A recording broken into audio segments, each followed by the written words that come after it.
Hello everyone, कैसे हो आप सब। Welcome back to another class of SFM. हम लोग पढ़ रहे हैं पोर्टफोलियो मैनेजमेंट और आज इसकी ये तीसरी क्लास है, यानी कि थर्ड क्लास है। इन द लास्ट क्लास मैंने आपको दो होमवर्क दिए थे, क्वेश्चन नंबर 4 और 5। मुझे पता आप नहीं करके आए हो। अच्छा, आप में से कुछ लोग करके आए हो, कुछ लोग नहीं करके आए हो, बट फिर भी अपने आज डिस्कस करेंगे इन दोनों क्वेश्चंस को, क्योंकि इनको डिस्कस करेंगे तो एक कैटेगरी खत्म हो जाएगी।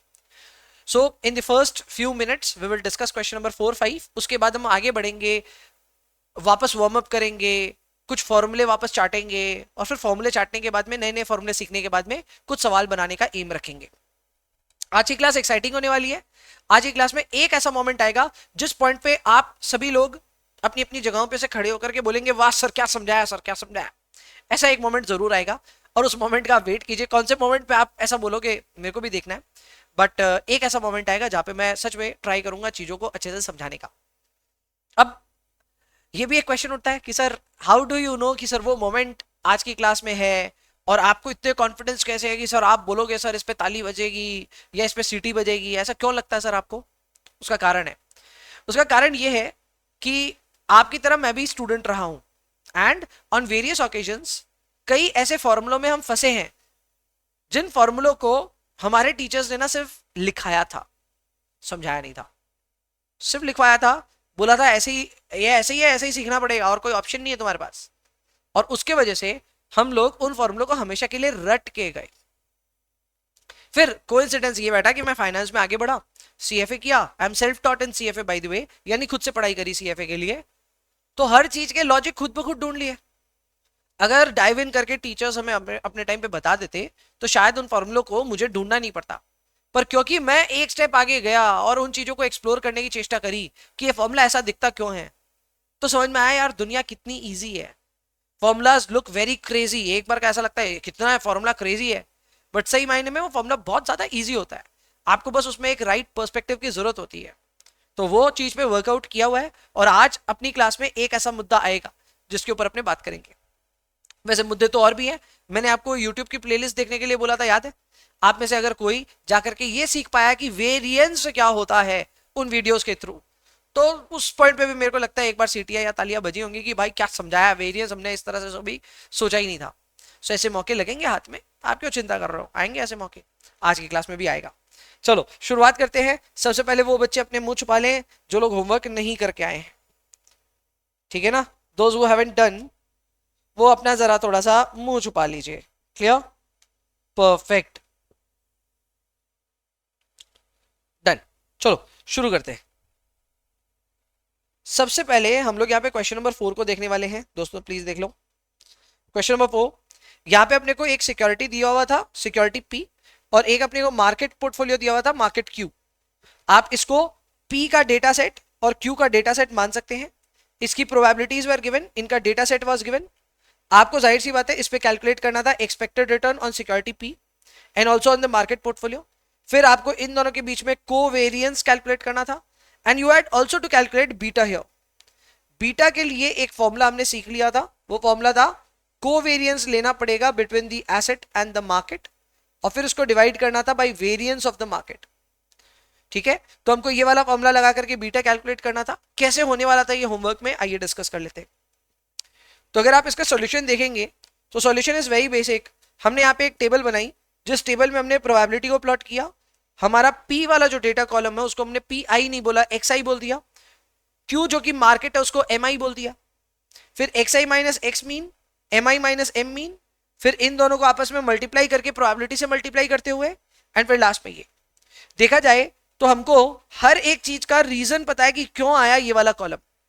पहला, ये वाला कॉलम, ये दो कॉलम इसलिए आए ताकि ये वाला कॉलम बन सके, और ये वाला कॉलम इसलिए जरूरी है क्योंकि हमको कोवेरियंस में इसकी जरूरत है। फर्दर, ये वाला कॉलम इसलिए आया क्योंकि हमको मार्केट का वेरिएंस जानना है।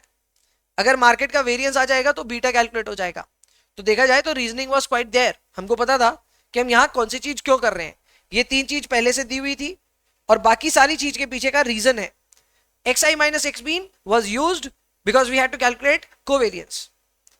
mi minus m mean was used because we had to calculate both covariance as well as market variance. इसलिए ये सारा काम हुआ। एनीवेज, ये कैसे होने वाला था? तो अब देखिए यहाँ पे हमने इसको सॉल्व किया। हमारे पास हमारे स्टॉक का जो एक्सपेक्टेड वैल्यू आया वो आया 17। कैसे आता है? ये बहुत सिंपल है। आप 0.3 into 30 plus 0.4 into 20 plus 0.3 into 0 ऐसा करके आप m प्लस करके एमआरसी कर दो, आपका रिजल्ट आ जाएगा 17। So that is how you will get the expected value of p। इसी तरह q के लिए एक्सपेक्टेड वैल्यू है 15.5। बाद बाकी प्रोसेस आप ऑलरेडी जानते हो कैसे होता है, और फर्दर आज और बहुत ज्यादा तो नहीं जानोगे, स्टैट्स का काम एक बार का हो चुका है, बट हमने हाँ क्लास में अच्छी प्रैक्टिस करी थी इन लास्ट 2 क्लासेस, तो बेस्ड ऑन दैट मुझे लगता है इसके आगे का काम ऑब्वियसली किया जा सकता है। एक्यूरेसी लाने में टाइम लगता है बट वो लाया जा सकता है। ये करके हमने यहाँ पे कोवेरियंस निकाल दिया। कोवेरियंस का फॉर्मूला था summation of p i bracket में x i minus x mean M I minus M mean. तो आप देख सकते हैं यहाँ पे हमने ये वैल्यूज को टोटल किया, टोटल करके यहाँ लिखा, ये हमारा कोवेरियंस का वैल्यू हो गया। सो this is the covariance value. और फिर हमको फॉर्मूला लगाना था बीटा का, जिसके लिए फॉर्मूला होता है कोवेरियंस बाय मार्केट वेरियंस। तो ये है हमारा मार्केट का वेरियंस, इसको हमने डिवाइड में रखा। तो आप देख सकते हैं न्यूमरेटर में था हमारा covariance divided by market variance, result आ गया हमारे पास बीटा विच इज माइनस 0.6099। आप इसको माइनस 0.61 भी बोल सकते हैं। सो ये था question number 4। This was for question number 4। Done. आगे बढ़ते हैं। नेक्स्ट क्या अपने साथ में, नेक्स्ट अपने पास में है यहाँ पे क्वेश्चन नंबर 5। ये भी होमवर्क था।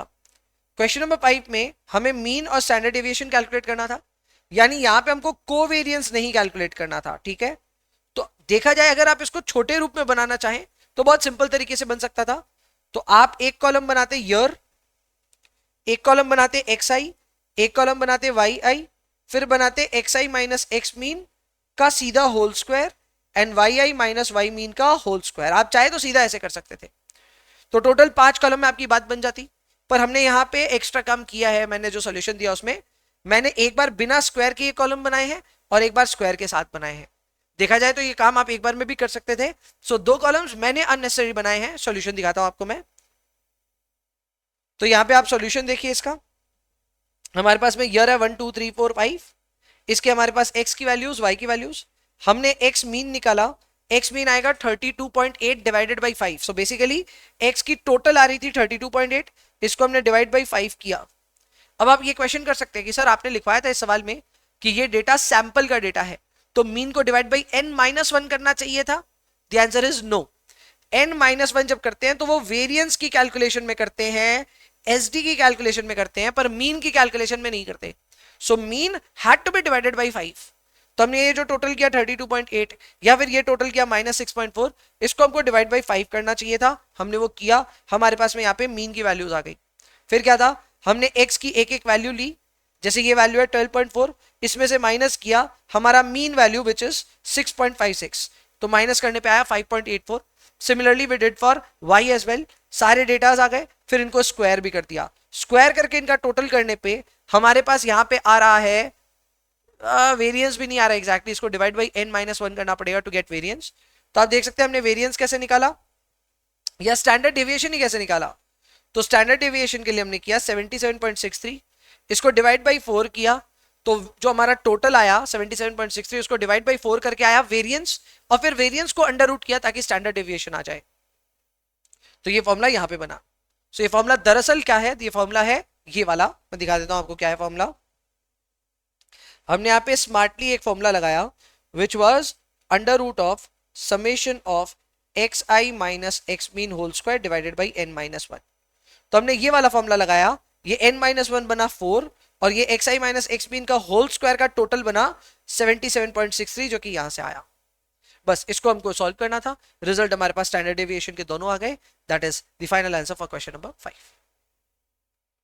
तो कितनी देर लगी, 10 मिनट लगी टोटल डिस्कशन में, 10 भी नहीं लगी और कम ही समय लगा, but homework is now being discussed. Question number 4 5 is done and इसी के साथ अब हम क्वेश्चन नंबर 1 से लेकर क्वेश्चन नंबर 6 कंप्लीट कर चुके हैं फ्रॉम अवर मैट। आज का इरादा है क्वेश्चन नंबर 7 से लेकर के आगे बढ़ने का and if possible question number 15 तक पहुंचने का। क्लियर? तो हम वो ट्राई करेंगे पहुंचने का from question number how much 7 to 15, ये आज का टारगेट है। 15 नहीं पहुंच पाएंगे एक्चुअली, 14 तक पहुंचने का ट्राई करेंगे। ठीक है, शुरुआत करते हैं, लेट्स गेट स्टार्टेड। आओ उससे पहले ना हम एक बार वार्म अप वापस करेंगे, जो चीजें हमने सीखी हुई है उनको तो रिकॉल करेंगे ही, इसके अलावा कुछ नई चीजें भी सीखेंगे। ठीक है, आओ जी। पहला चीज जो मैं वापस आपको रीइटरेट कर रहा हूं, वापस सिखा रहा हूं, वो है मीन। मीन या फिर एवरेज रिटर्न, मीन या फिर एवरेज रिटर्न कैसे कैलकुलेट होता है? मीन या एवरेज रिटर्न के लिए हम करते हैं summation of x i by n, या फिर प्रोबेबिलिटी दी हुई हो तो summation of p i x आई।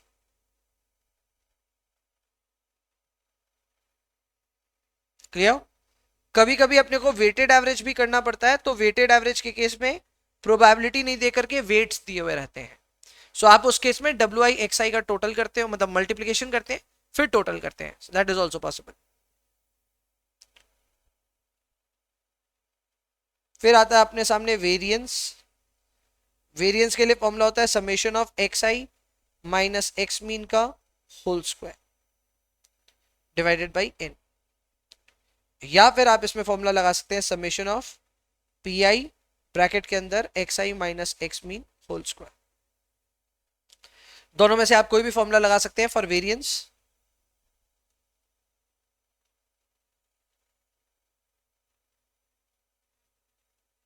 फिर आता है स्टैंडर्ड डेविएशन। स्टैंडर्ड डेविएशन में वो ऊपर वाले ही फॉर्मूले यूज करने हैं लेकिन अंडर रूट के अंदर।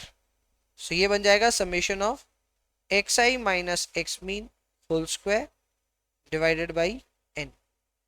Sometimes n minus one is also used, but largely n minus one use नहीं होता है, एन ही यूज होता है।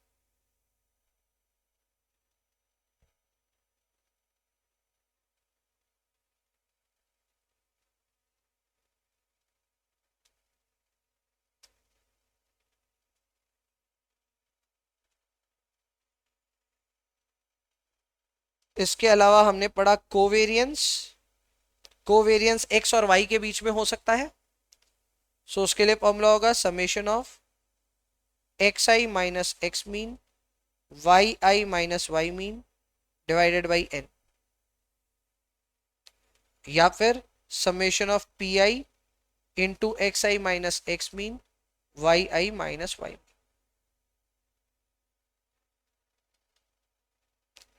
ये हो गया कोवेरियंस। कोवेरियंस लिखने का एक और नया फॉर्मूला भी लिख लेते हैं, काम आने वाला है ये है beta asset, sorry beta of a या एक्स करते हैं, एक्स और वाई यूज कर रहे हैं हम। Beta of x, beta of y and market का वेरिएंस, ये फॉर्मूला है इसका। Beta of x into beta of y into market का variance. This is also another formula of covariance. इसको प्लीज हाईलाइट करके लिख लो, न्यू फॉर्मूला। इसको हमने पहले मेंशन नहीं किया था, ये नया मेंशन हो रहा है, तो न्यू फॉर्मूला है ये, ध्यान रखना।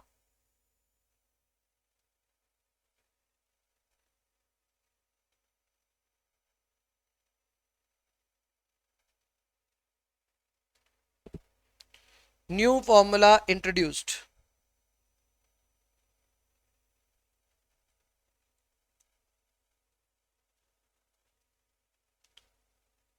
फिर आता है correlation coefficient.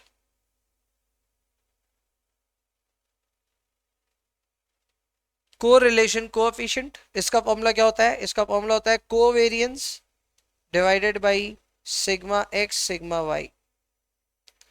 Covariance divided by sigma x sigma Y. इसका मतलब ये भी है कि हम कोवेरियंस का भी एक और फॉर्मूला इससे डिराइव कर सकते हैं, इसको आर कहते हैं। So r into sigma x sigma y. R into को स्टार से रिप्रेजेंट कर रहा हूं, कंफ्यूजन हो जाएगा इसीलिए स्टार लगा रहा हूं।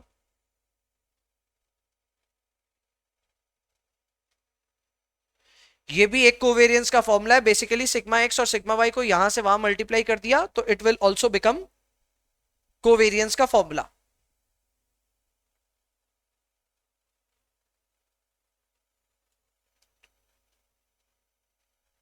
हमने बीटा का फॉर्मूला पढ़ा।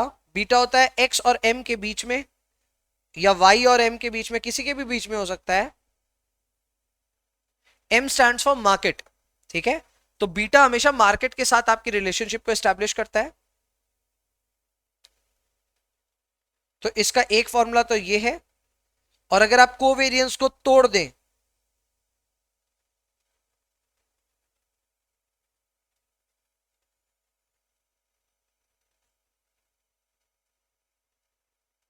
तो ये वाला भी फॉर्मूला बनता है, और इसमें सिग्मा एम को काटें तो ये बन जाता है R into sigma A by sigma M, R into sigma A by sigma M, R into sigma A by sigma M.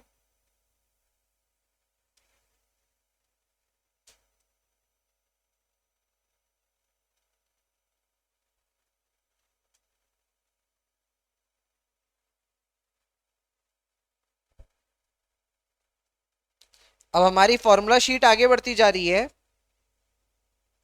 हम आगे भी ऐसा ही काम करेंगे, जब फॉर्मूला लिखना शुरू करेंगे शुरुआत से लिखेंगे, मिस आउट नहीं करेंगे। अभी हमने 6 फॉर्मूले लिखे हैं। सर बहुत ज्यादा है क्या फॉर्मूले? बहुत ज्यादा है भाई, बहुत ज्यादा है। तो अभी हम लिखना शुरू किया, हम 6 को याद किए हैं। अब यहां से 7वां 8वां ऐसे भी आगे बढ़ेंगे अपने। यहां तक एक चीज नहीं सिखाई मैंने, कोवेरियंस का एक नया फॉर्मूला बता दिया आपको। इसके अलावा बाकी सारे फॉर्मूला हम लोग के देखे हुए थे, so it was nothing new here. ठीक है। और जी सर 7वां फॉर्मूला लिखो, 7वां, 7th formula please, please write down the 7th formula.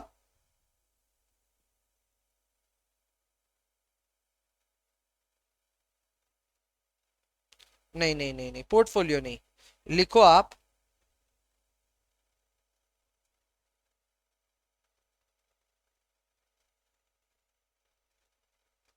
Holding period return on an asset, holding period return on an asset. कोई भी एसेट हो,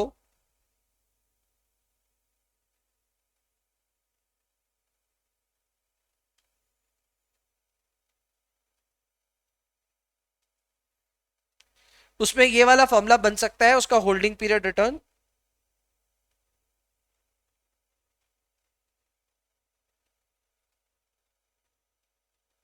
P1 हो गया ending price, P0 हो गया बिगिनिंग प्राइस। आप इसको बाई प्राइस और सेल प्राइस भी बोल सकते हैं।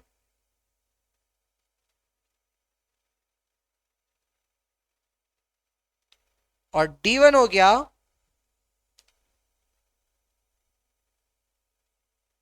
Income earned during the holding period.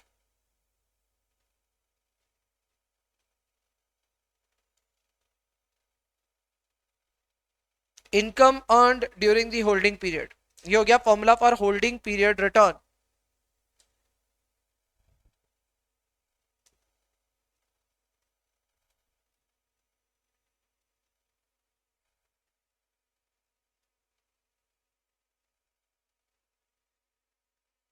Clear है? Holding period return on an asset is equal to P1 plus D1 minus P0 divided by P0 into 100। हर चीज को मैं समझा चुका हूं, P1 D1 P0 क्या है, सब क्लियर है। 8वां formula,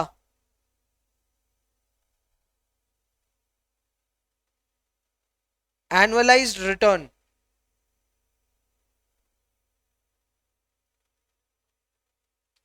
on an asset, annualised return on an asset. दो तरीके इसको करने का, HPR इंटू 12/n,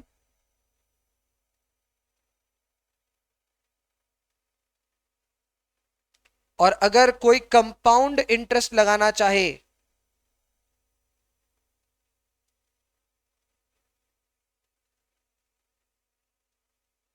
तो ये।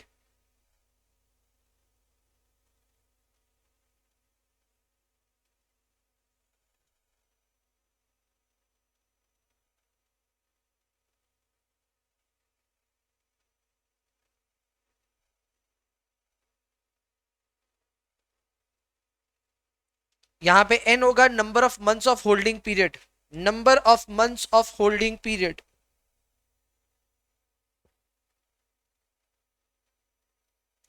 Annualise return on an asset कैसे निकलता है, सिंपल सा फॉर्मूला है।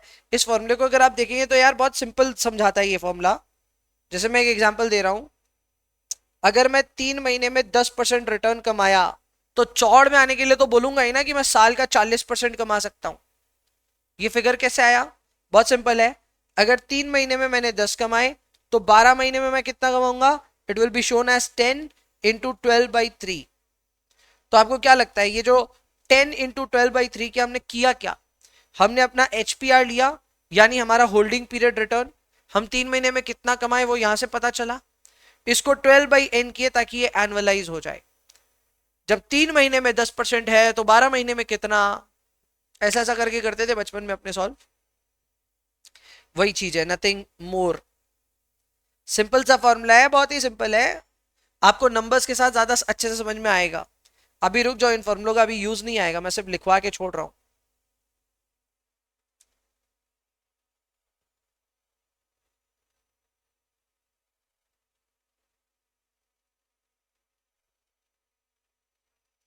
पोर्टफोलियो पे रिटर्न क्या आएगा, इसको हम प्यार से आरपी कहते हैं, रिटर्न ऑन द पोर्टफोलियो।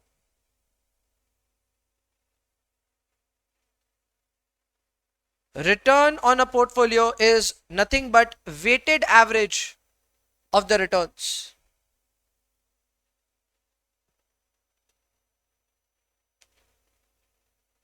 और वेटेड एवरेज जैसी चीज आपने पहले की हुई है पूरे cost of capital chapter inter में, यही सब सीखते हैं हम लोग। आज मौका मिलेगा तब इसके ऊपर में अपने प्रैक्टिकल से इसको समझ लेंगे ये कैसे हुआ। और फिर भी अगर आपको मन है तो आप ऐसे करके लिख लीजिए।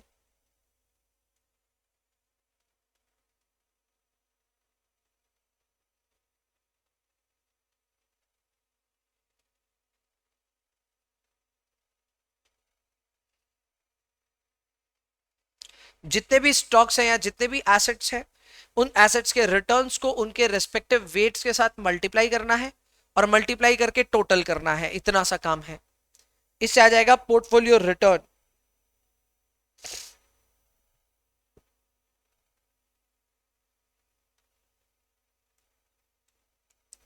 अब एक चीज का जवाब चाहता हूं, प्लीज कॉपी में मत लिखना, प्लीज कॉपी में मत लिखना, ठीक है, मतलब आप सिर्फ जवाब देना मेरे को, ठीक है। सवाल क्या है, सवाल यह है कि आप मुझे फॉर्मूला बताएं, a+b² का फॉर्मूला क्या होता है, सभी लोग, इंपॉर्टेंट है।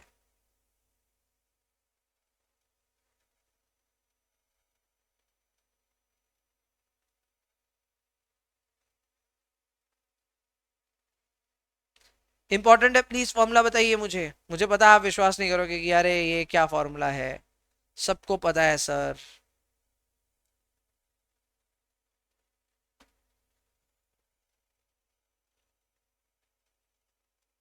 सर सबको पता है, इसका फॉर्मूला होता है a² + b² + 2ab। कुछ जानकार लोग हैं जो ये बोलते हैं ये 2ab आपको एक्स्ट्रा मिलता है, ऐसा एकदम भी नहीं है, कुछ भी एक्स्ट्रा नहीं मिलता है भाई, हर चीज आपको आपके नियम के अनुसार ही मिलता है, देयर इज नो एक्स्ट्रा, इसमें कोई सिनर्जी नहीं है। इसको मैंने कॉपी में लिखने से मना किया, आपको लिखना नहीं है, सिर्फ सुनना है, ध्यान से सुनना प्लीज। हाँ, a+b² का जो फॉर्मूला है वो फॉर्मूले में आपको यहां पे a² b² और 2ab, इसमें सब बोलते हैं, ऐसा कुछ जानकार लोग बोलते हैं कि ये आपको एक्स्ट्रा मिल रहा है, ऐसा एकदम भी एक्स्ट्रा नहीं है। अगर आप इसको एनालाइज करना चाहते हो तो आप दो तरह से एनालाइज कर सकते हैं। आप a+b और a+b को आपस में दो बार ऐसा लिखिए, ब्रेक डाउन करिए, a² + ab + ab + b²। तो ब्रेक डाउन करने पे कुछ भी एक्स्ट्रा नहीं आ रहा है, जो आ रहा है इसी के अंदर में से आ रहा है।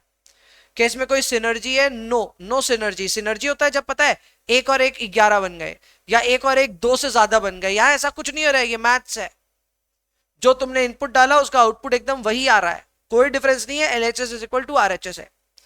आप कहेंगे नहीं नहीं हम नंबर से जानना चाहते हैं, तो लो जी नंबर से जान लो। 5 + 3 का होल स्क्वायर होता है 8 का स्क्वायर, तो वो होता है 64। अगर हम इसको इस फॉर्मूले में डालें तो इस फॉर्मूले के हिसाब से ये होगा 5 का स्क्वायर प्लस 3 का स्क्वायर प्लस 2 इंटू 5 इंटू 3। तो इसको सॉल्व करने पे ये आएगा 25 प्लस 9 प्लस 30। तो ये कितना आ रहा है? ये आ रहा है 34 एंड 30, ये भी 64 आ रहा है। सो कुछ एक्स्ट्रा मिल रहा है आपको? The answer is no, nothing extra is being given to us. ये से वैसे ही सुनने में हम लोग सुन लेते हैं कि आपको कुछ एक्स्ट्रा मिल रहा है इसमें। ना भाई, कुछ नहीं एक्स्ट्रा मिल रहा है, जो कायदे का है वही मिल रहा है। Similarly a plus B plus सी का भी आप होल स्क्वायर करें तो इसका भी फॉर्मूला होता है। आप में से कईयों को शायद ना मालूम हो तो मैं एम्बेरस नहीं करूंगा।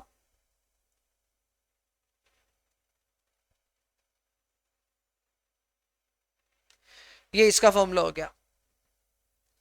सो यू हैव गॉट फॉर्मूलाज, जिसमें आपका पहला फॉर्मूला हो गया a plus B whole square का फॉर्मूला, और दूसरा फॉर्मूला हो गया a प्लस बी प्लस सी का होल स्क्वायर, और इसका भी फॉर्मूला हमारे सामने है।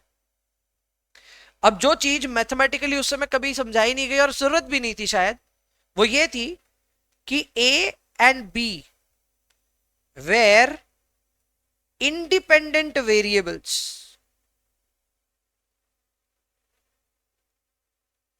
यानी इन दोनों की अपनी अपनी वैल्यूज हो सकती हैं तो ये वेरिएबल्स हैं, वैल्यू बदल सकती है तो ये वेरिएबल्स हैं, लेकिन ये इंडिपेंडेंट हुआ करते थे जब तक हम इसको एल्जेब्रा में पढ़ते थे तब तक। यानी आपस में कोई भी इनका रिलेशनशिप नहीं है। जाहिर सी बात है, मैथ्स में कहेगा रिलेशनशिप? अरे मैथ्स में कौन सगा संबंधी होता है क्या कोई किसी का? ये 5 क्या लग रहा है क्या भतीजा 3 का? नहीं सर, ऐसा कुछ नहीं है। ये दोनों इंडिपेंडेंट नंबर्स हैं। आप 5 की जगह 6 भी ले सकते थे, 3 की जगह 2 भी ले सकते थे। आप किसी भी ए में कोई भी वैल्यू डाल दो सर, बी में भी कोई भी वैल्यू डाल दो। और ऐसा एकदम जरूरी नहीं है कि ए में कोई वैल्यू डाल दिया तो बी में नहीं डाल सकते। आपका जो मर्जी वो डालो। ऐसा भी जरूरी नहीं है कि ए का एक वैल्यू हो गया तो बी दूसरा कुछ यही वैल्यू होगा, इसके अलावा और कुछ हो नहीं सकता, वो भी नहीं है। यानी कि इन दोनों वेरिएबल्स में आपसी ताल्लुकात था ही नहीं, है ही नहीं, कभी होगा भी नहीं। But when it comes to portfolio management, इन चीजों में ताल्लुकात होने लगेगा। सर ऐसे कैसे? मैं समझाता हूं आपको। इनमें ताल्लुकात इसलिए होगा क्योंकि यहां पे जो एसेट्स हैं वो आपस में एक दूसरे से इंटरकनेक्टेड हो सकते हैं।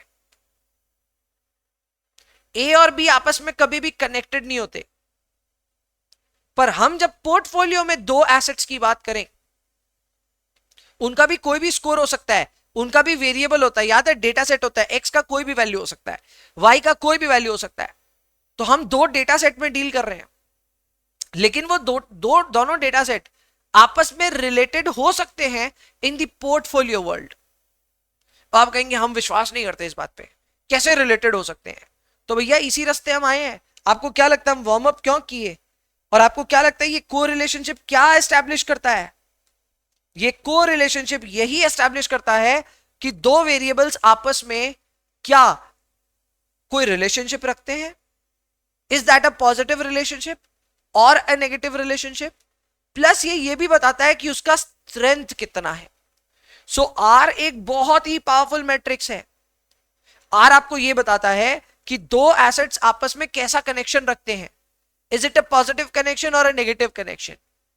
समझने के लिए ऐसे समझो, जब दो वेरिएबल साथ में मूव करते हैं तो उसको हम बोलते हैं पॉजिटिव रिलेशनशिप। और दो वेरिएबल उल्टा चलते हैं, यानी एक आगे गया तो दूसरा पीछे जा रहा है, और दूसरा पीछे गया तो पहला आगे जा रहा है, म्यूचुअली एक्सक्लूसिव जैसा सिचुएशन, तो उस केस को हम कहते हैं नेगेटिवली रिलेटेड। तो उसके हिसाब से आपकी आर की वैल्यू प्लस या माइनस होती है। सो आर की वैल्यू अगर +1 चली जाए या प्लस चली जाए तो इसका मतलब पॉजिटिव रिलेशनशिप है, और अगर ये नेगेटिव चली जाए तो इसका मतलब नेगेटिव रिलेशनशिप है। इसके अलावा इसकी मैक्सिमम वैल्यू पॉसिबल है +1, इसकी मैक्सिमम वैल्यू पॉसिबल है -1। तो ये एक रेंज के अंदर काम करता है। तो ये इंटेंसिटी ऑफ रिलेशनशिप भी बताता है। आप बोलेंगे हमको अभी भी नहीं समझ में आया। अरे भाई सुनो ना मेरी बात, तुमको तुम्हारी प्रेमिका या तुम्हारा प्रेमी पूछेगा, लवर लवर लवर पूछेगा कितना प्यार करते हो, और आपने जवाब दिया 100% प्यार करते हैं, तो वहां बात खत्म होती है ना भाई, क्योंकि 100% एक रेंज है, 0% से 100% एक रेंज है। तुमने बोल दिया, भले ही नहीं भी करते हो, लेकिन बोल दिया 100%, तो बात खत्म भाई, बेइंतहा प्यार करते हैं, because there is a range. अगर तुम 80 बोले तो पिटाई होगी भैया, क्यों कम क्यों बोलोगे भाई, और तुमने 20-30 बोल दिया तब तो भैया नेक्स्ट ईयर नेक्स्ट पार्टनर, है ना। तो भैया वो एक रेंज से अपने को पता चलता है कि रिलेशनशिप कैसा है, किस एक्सटेंट का है, यहां पे भी पता चल जाएगा।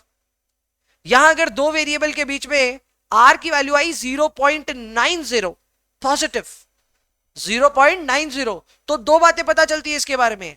पहली बात, रिलेशनशिप पॉजिटिव है क्योंकि नंबर भी पॉजिटिव आया। दूसरी बात, 0.90 मतलब 1 के बहुत करीब है, भैया लगता है बहुत याराना है। अच्छा, अगर फिगर आए -0.02, -0.02, तो ये जरूर बोलता है कुछ हद तक नेगेटिव रिलेशनशिप है, पर बहुत ज्यादा रिलेशनशिप स्ट्रांग नहीं है। क्यों? क्योंकि -1 के करीब होता तो हम बोलते भैया बहुत, मतलब -97, -92, -89 ऐसा कुछ होता तो हम बोलते। यहां -0.02 बहुत छोटा नंबर है, तो हल्का सा नेगेटिव रिलेशनशिप है, पर उतना भी ज्यादा इंटेंसिटी के साथ में नहीं है। तो ये आर एक कमाल का फैक्टर है जो आपको ये सारी सारी इंफॉर्मेशन दे रहा है। अब ये चीख चिल्ला चिल्ला के बोल रहा है कि दो एसेट्स जो तुमने पोर्टफोलियो में डाले हैं, इनका आपस में संबंध है। हमने क्लास 1 में निफ्टी और गोल्ड के ऊपर में रिलेशनशिप एस्टैब्लिश की थी, याद है। मैंने कहा था कि निफ्टी और गोल्ड के बीच का भी जो रिलेशनशिप हम वो एस्टैब्लिश करना चाहते हैं, तो एक आर की वैल्यू ढूंढी जा सकती है और वो बताएगा कि इन दोनों में क्या कोई रिश्ता है कि नहीं है। अब ये मैथमेटिक्स की दुनिया से थोड़ा आगे बढ़ गया।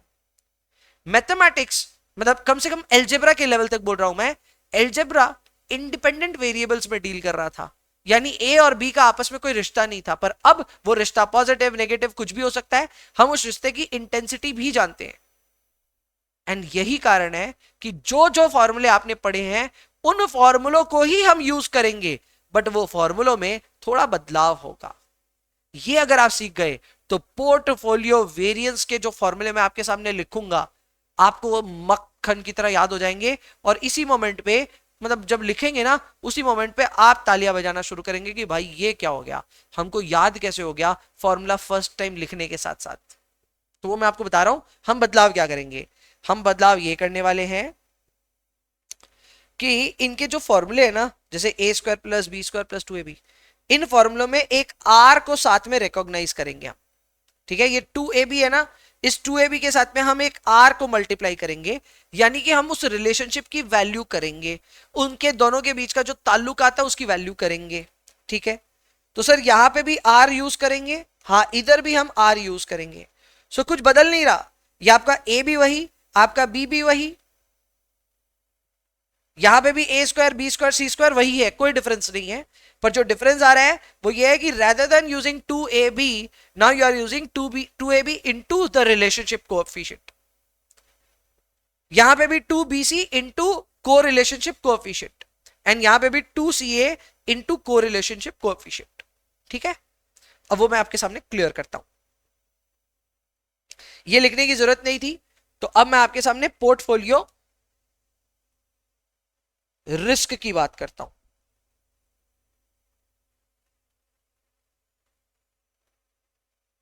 पोर्टफोलियो रिस्क, इसके ऊपर पूरी डिस्कशन होगी, तो पूरा सुनिए, मजे से सुनिए, बहुत मजेदार डिस्कशन है। पहला, इसमें मैं लिख रहा हूं just like portfolio return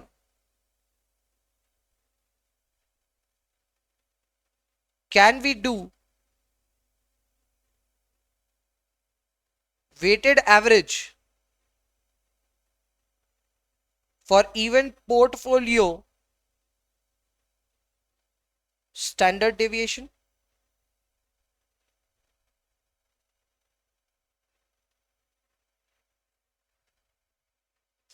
just like portfolio return, can we do weighted average of even portfolio standard deviation?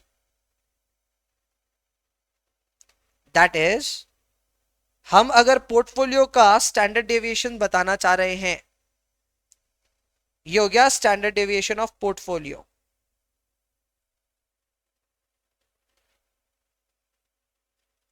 क्या इसको weight of A into sigma A plus weight of B into sigma B ऐसे लिखा जा सकता है क्या? Can we write something like this? तो इस पे हम अपनी कमेंट्री लिख रहे हैं। कमेंट्री लिखिए,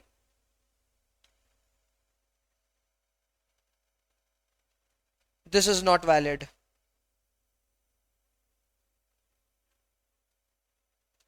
this is not valid.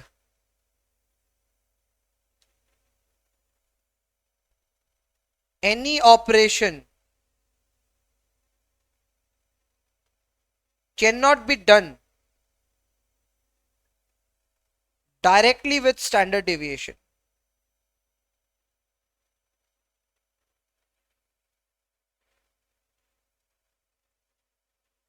If required, operate first on variance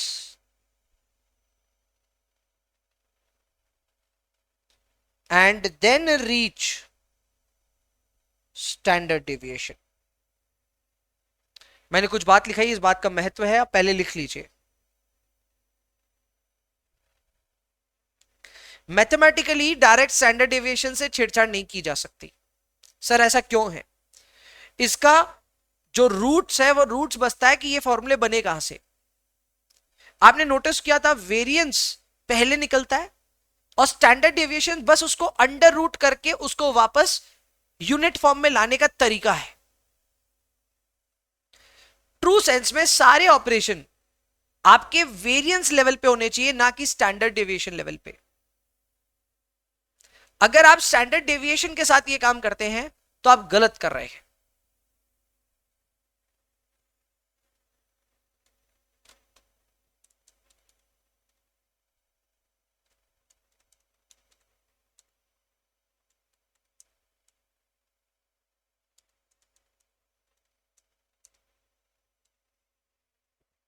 done. अब समझो मेरी बात, हम यहां पे ये वाला जो फॉर्मूला है इसको डायरेक्टली यूज क्यों नहीं कर सकते? उसका रीजन मैंने यहां दिया कि आप कोई भी ऑपरेशन अगर करना चाहते हैं तो वो डायरेक्टली विथ एसडी आप नहीं कर सकते, इट इज नॉट वैलिड। आपको पहले वेरिएंस से करना होगा, फिर एसडी पे पहुंचना होगा। इसका मतलब ये है, आप फर्स्ट कैलकुलेशन किसका करेंगे? दिस मीन्स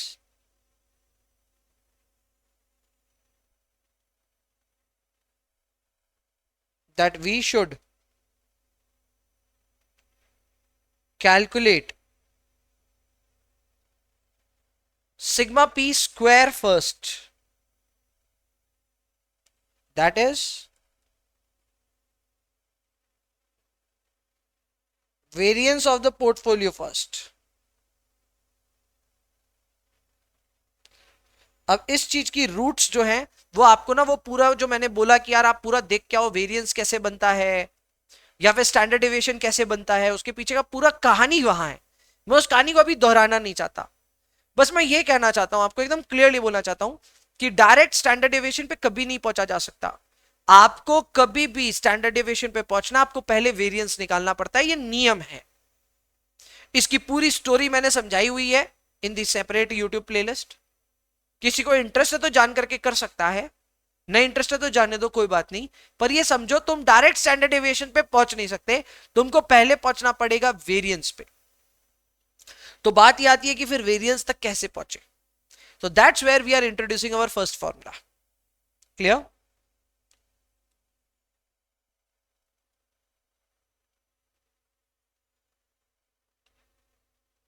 वेरिएंस ऑफ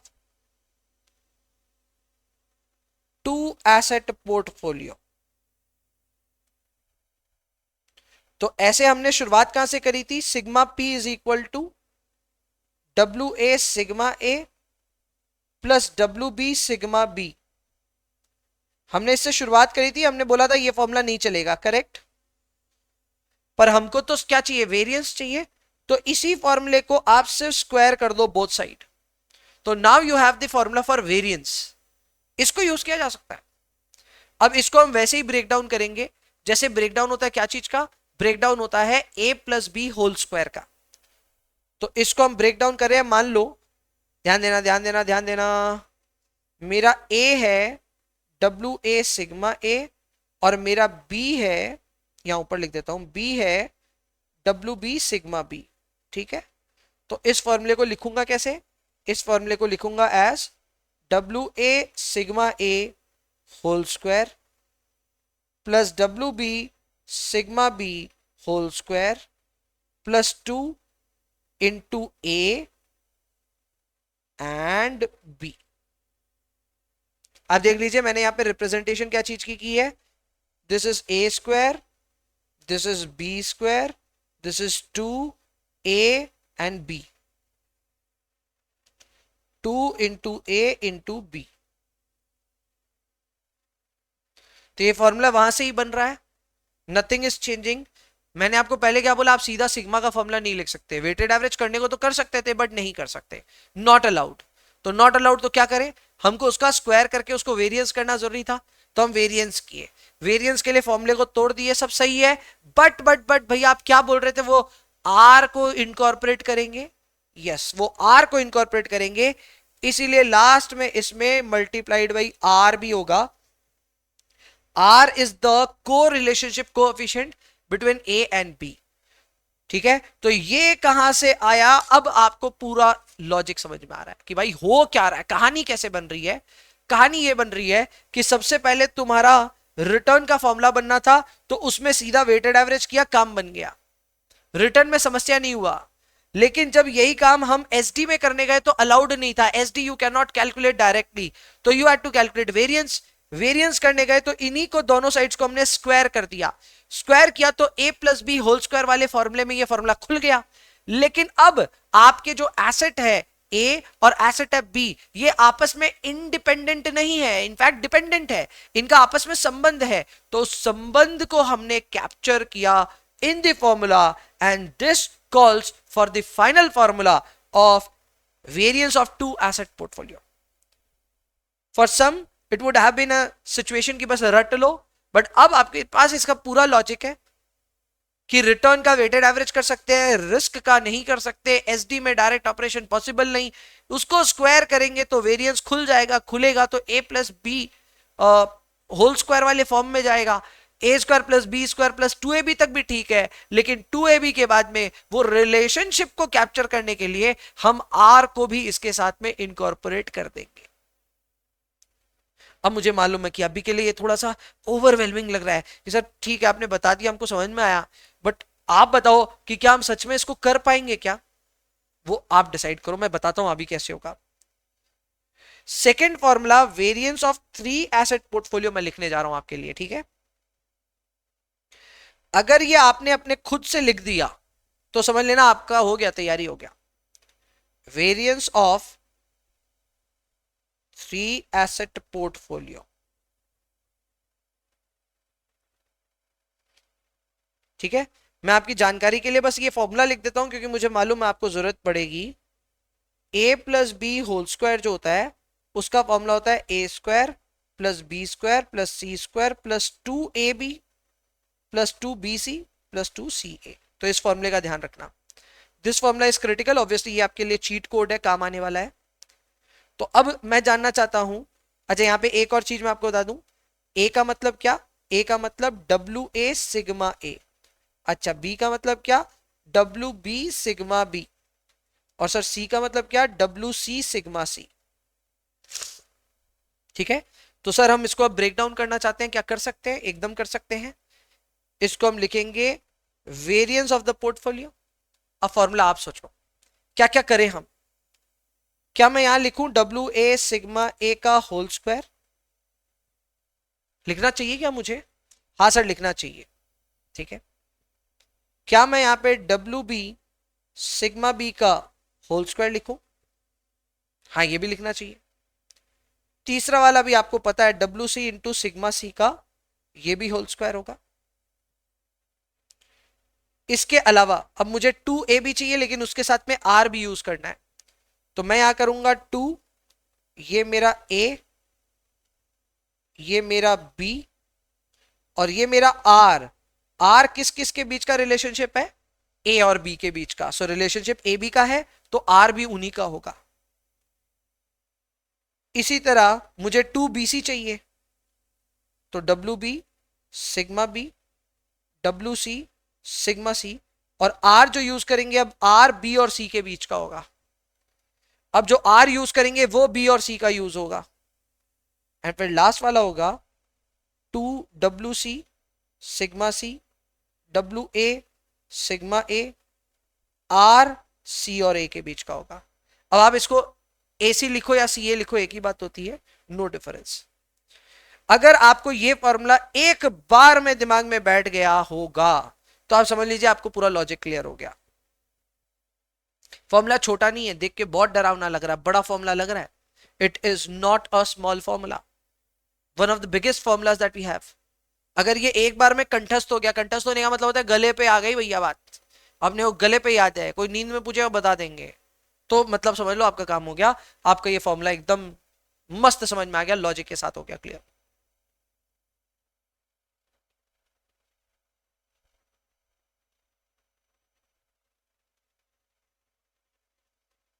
बोलो जी, क्लियर है क्या? कुछ बच्चे यहाँ लिख रहे हैं सर ये फॉर्मूला देखा है, बीवी पढ़ते वक्त देखा है, पर इतना क्लियरली नहीं समझा था हमने। Now you have got the formula, अब आपको सब समझ में आ गया भैया ये क्यों हो रहा है। और देखो देखा देखी से काम शुरू हुआ, एकदम किसी को भी अरे सुनाओ, किसी को ये स्टोरी सुनाओगे तो तुमको क्लियर हो जाएगा कि भाई तुम्हारा खुद का कॉन्सेप्ट क्लियर हो जाएगा। वो शायद एक बार का सोचेगा क्या बोल रहा है ये, पर तुम्हारा क्लियर जरूर हो जाएगा। तुम बोलना देख भाई देखा देखी हर कहीं होता है, रिटर्न कैलकुलेशन करते वक्त इतना इजी काम है, वेटेड एवरेज किया खत्म। तो रिस्क के टाइम पे भी हम स्टैंडर्ड डेविएशन के टाइम पे भी सेम काम करने गए, तो बोला not allowed, standard deviation operation नहीं चलेगा। ऐसा समझो स्टैंडर्ड डेविएशन वो माइनर बच्चा है जिसको बोलता है बाप के साथ आओ या माँ के साथ आओ, पेरेंट के साथ आओ, तो वो डायरेक्ट आया, उसको बोला नो एंट्री, ले बेटा नहीं एंट्री, तो उसको अपने पेरेंट्स को लाना है। उसका पेरेंट कौन है? उसका पेरेंट है उसका वेरियंस। तो वेरियंस जब हम उसी फॉर्मूले को वेरियंस करते हैं तो वो ए प्लस बी होल स्क्वायर के फॉर्म में खुल जाता है, या फिर 3 एसेट है तो ए प्लस बी प्लस सी होल स्क्वायर के फॉर्मूले में खुल जाता है। और जैसे ही वो खुलता है हमको सिर्फ एक काम करना है कि जो उसका 2ab 2bc 2ca वाले कंपोनेंट्स है उनमें इनकी रेस्पेक्टिव को रिलेशनशिप को भी साथ में ऐड अप करना है। आपने जैसे ही इनके रिलेशनशिप को ऐड कर दिया, now you have taken care of the relationship between these assets. इस बात पे एक नोट बनता है, छोटा सा लिख लेते हैं। लिखो एक छोटा सा नोट, मैं बहुत अच्छे से क्लास नोट्स बनवा रहा हूं इसीलिए ये सारी बातें लिखवा दे रहा हूं। इन algebra we assume that variables a and b are independent. However, in portfolio management,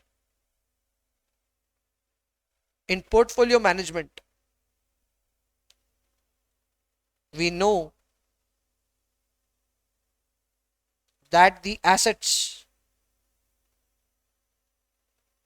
are related to each other.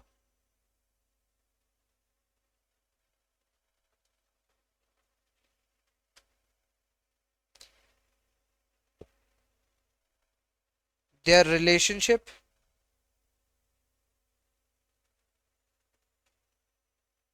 is identified through R, that is correlation coefficient, and that's why R finds its spot in the variance formula. अब जाहिर सी बात है ये सब जो मैंने notes लिखा है इन नोट्स का कोई मतलब नहीं है, एग्जाम के लिए एकदम इंपॉर्टेंट नहीं है। तुम अगर वैसे बच्चे हो कि भैया फॉर्मूला आ गया रट लिया हो गया काम हम तो सॉल्व कर देंगे चीर फाड़ मचा देंगे तो ठीक है तुम्हारे लिए चलेगा। बट जस्ट इन केस तुमको इच्छा करा फाइनेंस को अच्छे से समझने का, आगे एक्सप्लोर करने का मन किया, तो तुमको ये समझ में आएगा कि हर चीज का एक लॉजिक है। क्या यहाँ पे मैं कैलकुलस खोला आपके लिए? क्या मैं यहाँ पे मैथ्स का कोई आपको इंटीग्रेशन डेरिवेशन करवा रहा हूं? नहीं, मैं लॉजिक दे रहा हूं, एक ऐसा जो logic, it is not a true mathematical logic, frankly it is not a true mathematical logic, but it provides you the intuition behind the formula. इसका मतलब इसके पीछे सोच क्या है वो आपको बता दी गई है। इसको प्रॉपर अगर हम मैथमेटिकली डिराइव करें तो ना उसमें आपको इंटरेस्ट आएगा ना मुझे इंटरेस्ट आएगा, बट इसके पीछे की सोच अगर आपको पता चल गई, स्टोरी पता चल गई, यू आर डन, आपका फॉर्मूला याद हो गया आपको। समझ में आई बात? सो एक छोटा सा नोट लिखा दिया मैंने कि अलजेब्रा में वेरिएबल्स जो होते हैं उनमें आपस में कोई संबंध नहीं होता, वो इंडिपेंडेंट होते हैं, लेकिन पोर्टफोलियो मैनेजमेंट में संबंध होता है। संबंध को हम आर से रिप्रेजेंट करते हैं एंड आर इज को रिलेशनशिप कोएफिशिएंट, इसीलिए आर को हमने फॉर्मूले में जगह भी दी है।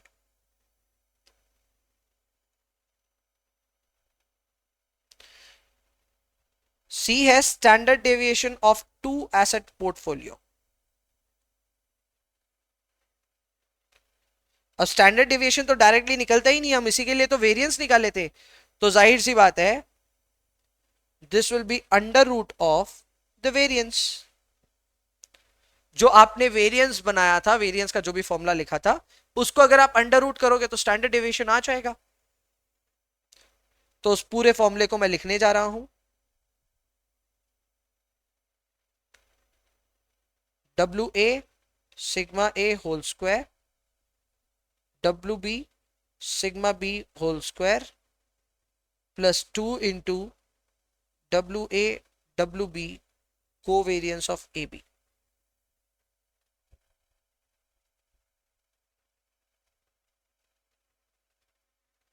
ये समझो तो मैं मानूं। ये मैंने क्या लिख दिया, ये तो कुछ अजीब ही हो गया सर, ये क्या लिख दिया? आर का है सर, आर का, हमको तो आर ही नहीं दिख रहा है सर, क्या हो गया है? जो इस पॉइंट को पकड़ लिया मैं बोल दूंगा भैया तुम जग जग के क्लास कर रहे हो। नहीं, बाकी बच्चे सो रहे हैं भाई, बाकी सारे बच्चे सो रहे हैं। इस पॉइंट को जो पकड़ लिया मैं मान जाऊंगा वही जगा हुआ है, बाकी सब सो रहे हो तुम लोग। ये कैसे लिख दिया? मैं ऐसे ही फालतू का एसडी थोड़ी ना लिखा रहा हूं आपको। मैं ऐसे ही बोल सकता था वेरिएंस आ गया, वेरिएंस का अंडर रूट कर देना आ जाएगा एसडी ना। I wanted to teach you something else. तो एसडी का फॉर्मूला खोला आपके सामने, अब ये एसडी के फॉर्मूले को पूरा खोल करके लिखा तो कुछ और लिख दिया। अब ये और क्यों है? आप बुद्धि लगाओ, जब तक बुद्धि लगाओगे तब तक मैं तीसरा और फॉर्मूला लिख देता हूं। उसमें बुद्धि नहीं लगाना, लेकिन हाँ आप लिख दोगे तो आपका काम हो जाएगा, सारे फॉर्मूले कंप्लीट हो जाएंगे। तब तक जरा बुद्धि लगाओ। आज की क्लास में वार्म अप क्यों कराया, क्यों आप सर पुरानी बातें वापस लेकर के आए, वो सारी बातें आपको क्लियर हो जाएगी। वार्म अप कराने के पीछे भी मेरा कोई रहस्य तो था।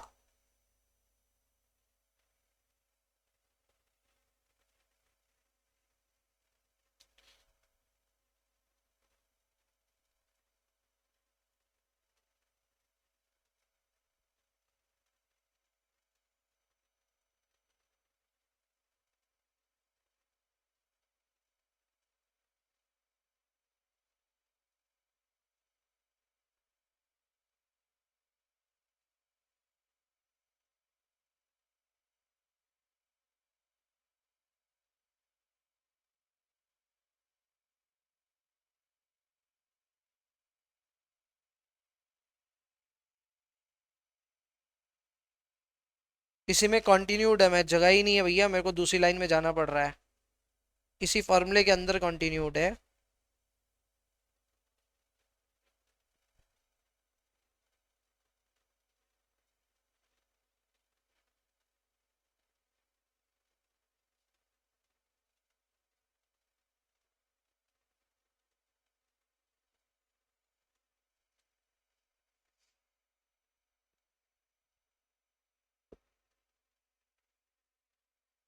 समझ में आया?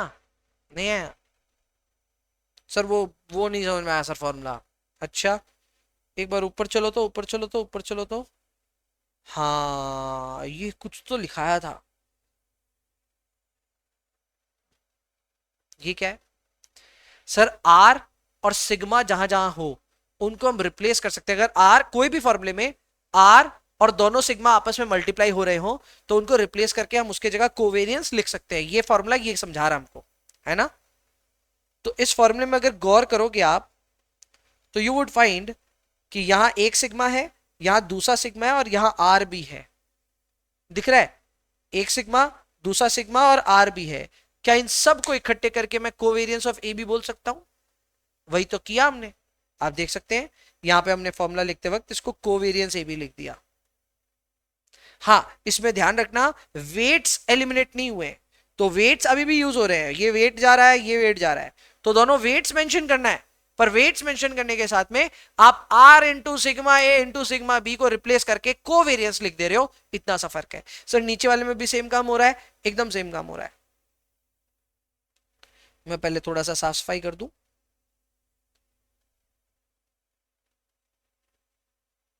ठीक है, इसमें भी आप नोटिस करो, ये मेरा सिग्मा, ये मेरा सिग्मा, ये मेरा आर, ये मेरा सिग्मा, ये मेरा सिग्मा, ये मेरा आर। करेक्ट? इन सबको हमने रिप्लेस किया, लेकिन वेट्स लिखने पड़ेंगे। तो आप देख सकते हैं हमने लिखते वक्त यहां पे वेट्स जरूर लिखे हैं, weights are written, but the reminder thing is being now covered in covariance. Sir क्या ये वेरिएंट याद रखना पड़ेगा? समटाइम्स ये काम आएगा, तो याद रखना अच्छी बात है। याद नहीं रखना बुरी बात है, याद रखना अच्छी बात है। करेक्ट, बिनल ने बोल दिया था वैसे कि सर वो कोवेरियंस वाला फॉर्मूला लगाया, R into sigma A into sigma B वाला जो था ना, वो आपने रिप्लेस कर दिया बेसिकली। एग्जैक्टली, वो उतना सा रिप्लेसमेंट किया हमने। क्लियर? इसी के साथ में हम लोगों ने मोटा मोटी कर लिया है आज का जो फॉर्मूला हमको सीखने का था वो। अब कई बच्चे सोच रहे होंगे क्या क्या फॉर्मूला, होमवर्क, डिस्कशन और फॉर्मूले में 1 घंटा लग गया, आज पढ़ाओगे क्या आप? तो यार पढ़ाई वढ़ाई हो जाएगी यार, इतना क्या चाप क्या लेना है ना? क्वेश्चन नंबर 7 से शुरुआत करेंगे अब। We will start with question number 7। शुरू करते हैं। इतने से में हो जाएगा, शायद हो जाएगा, तो आ जाओ जी। और फॉर्मूलों को लेकर के एकदम चिंता मत करना, मैं इतनी बार लिखाऊंगा कि लास्ट में ना, लास्ट दिन तो तुम लोग ऐसे भीख मांगने लग जाओगे सर बार बार मत लिखवाओ, है ना? पर उससे पहले इतनी बार लिखाऊंगा सारे फॉर्मूले याद हो जाएंगे। फिलहाल क्वेश्चन नंबर 7 हम लोग पढ़ने जा रहे हैं। 1 to 6 ऑलरेडी डन है। Question number 7, mister Amit bought 10 shares of TCS on 1/4/2018 for 30,050 rupees, यानी 30,050 रुपए लगा करके इसने 10 शेयर खरीदे टीसीएस के। The company paid a dividend of ₹30 पर शेयर। पर शेयर पे 30 रुपए का डिविडेंड आया, तो क्योंकि इसके पास 10 शेयर्स थे तो इसको टोटल डिविडेंड कितना मिला? इसको टोटल डिविडेंड मिला 10 शेयर्स पे 30 रुपीज करके, तो ये हो गया 300। क्लियर? और फिर वैल्यू एट द एंड उस स्टॉक का हो गया 34,280। बेसिकली इसका वैल्यू ऑफ द होल्डिंग हो गया 34,280। ठीक है? अब यहां कई बच्चे बोल सकते हैं सर ये हम पर शेयर भी प्राइस मान सकते थे, इसको नहीं मान सकते थे, क्योंकि पहली लाइन ये एकदम नहीं बोली कि यहाँ पे ईच वर्ड लिखा है, एकदम नहीं लिखा। इसका मतलब आपने 10 शेयर खरीदे, पैसे दिए 30,050, तो ये पूरे 10 शेयर्स का प्राइस आपने पे किया, और यहां पे भी जो आपको मिला वो पूरे 10 शेयर्स को बेचने का प्राइस मिला। बीच में डिविडेंड जरूर पर शेयर बोला था, तो उसको पर शेयर के हिसाब से हमने ध्यान दिया। हमको पूछता है कि होल्डिंग पीरियड यील्ड बताओ फॉर द इन्वेस्टर। आप इसे होल्डिंग पीरियड रिटर्न बोले या holding period yield, it's the same thing. Basically holding period का काम ये होता है कि वो इतना दिमाग नहीं लगाता है कि कितना महीना होल्ड किया था, क्या किया था, वो सब नहीं देखता है। सो होल्डिंग पीरियड कैलकुलेट करते वक्त आपको डेट्स आर नॉट इंपॉर्टेंट। नाम में क्या लिखा है? Holding period. तो होल्डिंग पीरियड कुछ भी हो सकता है। तुमने सुबह से शाम होल्ड किया, तुमने 1 साल होल्ड किया, जीवन भर होल्ड किया, doesn't matter. Holding period return आपको कभी भी रिजल्ट पर एनम बेसिस पे नहीं बताएगा, वो काम एनुअलाइज्ड वाले का है। इसका काम बस इतना है, कितना रुपए डाला रहे, कितना रुपए निकाला रहे, बीच में क्या मिला रहे, बस। ठीक है? तो अपने उसके हिसाब से इसको सॉल्व करेंगे। आओ जी, लिखो।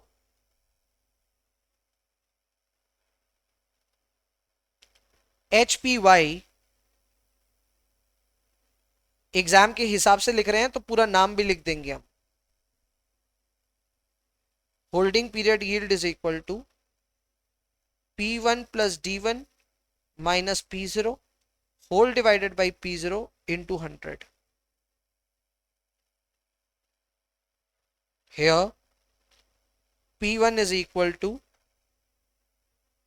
सेल प्राइस जो कि अपने को दिया हुआ है 34,280। P0 is equal to buy price जो कि अपने को दिया हुआ है 30,050। D1 is equal to total dividend received, तो ये हो गया 10 शेयर्स इंटू ₹30 पर शेयर, तो ये हो गया 300 रुपए। Therefore HPY is equal to, अब लिख सकते हो, एक बार आपने ऊपर डिफाइन कर दिया तो now you can write HPY। HPY is equal to 34,280 plus 300 minus 30050 divided by 30050 into 100।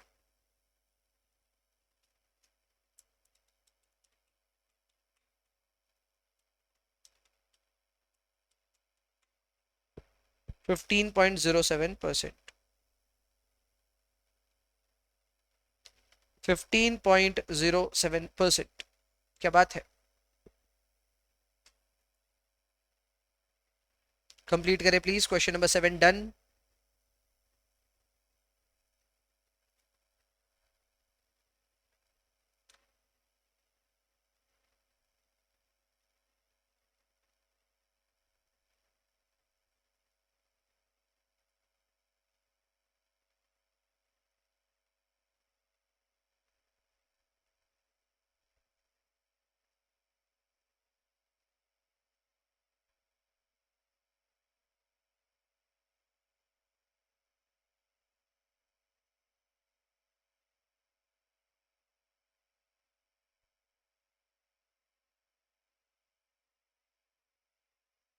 Done, खत्म। चलो नेक्स्ट क्वेश्चन की बारी।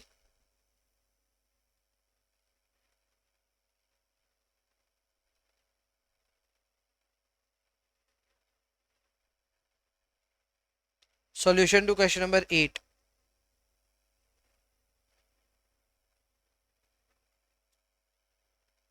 आओ जी, सवाल पढ़ लेते हैं। क्वेश्चन नंबर 8 कह रहा है पोर्टफोलियो मैनेजर इन्वेस्ट्स इन 5 पोर्टफोलियोज अच्छा, PQRSNT in the ratios given है, यानी ये वेट्स दे दिए गए हैं अपने को। And respective returns of the portfolios are as अपने को बोलता है कॉम्बाइंड पोर्टफोलियो रिटर्न बताओ। ये तो बच्चे बच्चे को आता करना, वेटेड एवरेज करना है, हो जाएगा, नॉट डिफिकल्ट। अब बस बात ये आती है कि आप इसको कैसे करना चाहोगे, टेबल बना के करना चाहोगे कि इक्वेशन में। टेबल बना के करना है, इस बचकाना कोई भी कर लेगा, इजी है। इक्वेशन बना के करोगे तो थोड़ा एफर्ट लगेगा, लेकिन काम जल्दी होगा। एंड हमको ऑब्वियसली आगे के भी सवाल जल्दी बनाने हैं, सिर्फ इस सवाल की बात नहीं है।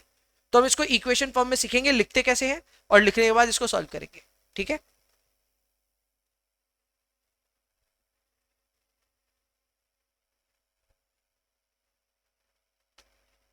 तो हम यहां शुरुआत में लिखना चाहते हैं पोर्टफोलियो रिटर्न। हर चीज का एब्रीविएशन लिख लो साथ साथ, ताकि नेक्स्ट टाइम तुम उसका एब्रीविएशन लिख पाओ। तो तुमने यहां डिफाइन कर दिया पोर्टफोलियो रिटर्न को, अब से मैं आरपी लिखूंगा। This is equal to summation of WI RI। Here WI is weight of individual portfolio। आपने एक नहीं 5 पोर्टफोलियो में इन्वेस्ट किया,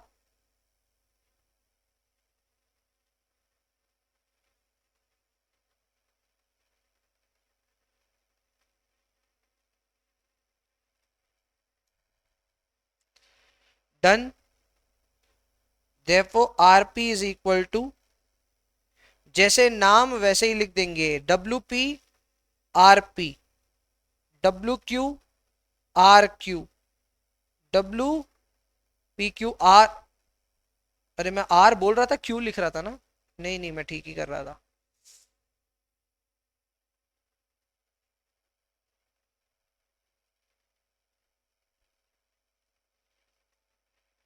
लो जी, ये लिख लिया हमने अच्छे से, पी क्यू आर एस और टी। अब इनको ठीक से लिखना है। तो भाई पहला वेट और पहला रिटर्न, यानी 0.30, 30% को मैं लिख रहा हूं 0.30, और अगले वाले रिजल्ट को मैं 12 पूरा लिख रहा हूं। अब ये देखो, ये भी एक बहुत इंपॉर्टेंट चीज है, पकड़ने वाली बात है। आप यहाँ पे एक परसेंटेज को डेसिमल फॉर्म में लिखो, दूसरे को एब्सोल्यूट वैल्यू में लिखो, तो क्या कंफ्यूज नहीं होगे। ऐसे करने को इसको भी डेसिमल में लिखा जा सकता था, बट तुम्हारा फायदा होगा इससे, इसीलिए बोल रहा हूं, प्लीज डोंट डू इट। आप 30% और 12 में 30 को 0.30 लिखो, लेकिन 12 को पूरा 12 लिखो, फायदा होगा। ठीक है। नेक्स्ट वाले में अपना वेट है 20%, तो 20, और दूसरा वाला रिटर्न है 14। तीसरे वाले के केस में अपना वेट है 25, रिटर्न ध्यान देना माइनस में है दोस्तों, -20। चौथे वाले में 0.15, रिटर्न है 10, और आखिरी वाले में 0.10, रिटर्न है 9। इसको सॉल्व कैलकुलेटर पे कैसे करते हैं, चलिए करते हैं। 0.3 इंटू 12, 0.3 इंटू 12, एम प्लस का साइन, 0.2 इंटू 14, एम प्लस का साइन, 0.25 इंटू 20, रुक जाओ, 0.25 इंटू 20, एम माइनस करोगे तो भी चल जाएगा, तो एम माइनस का साइन, 0.15 इंटू 10, एम प्लस का साइन, 0.1 इंटू 9, एम प्लस का sign, m r c. Result आ रहा है 3.8%, 3.8%। Solution to question number 8 done, खत्म।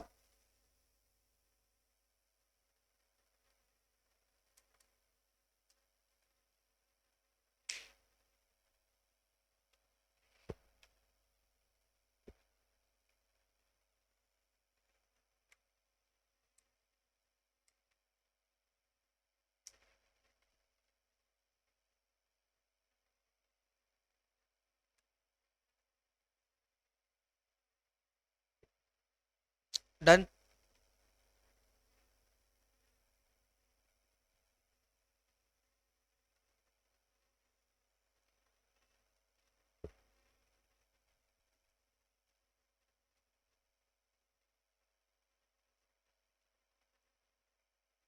Solution to question number 9,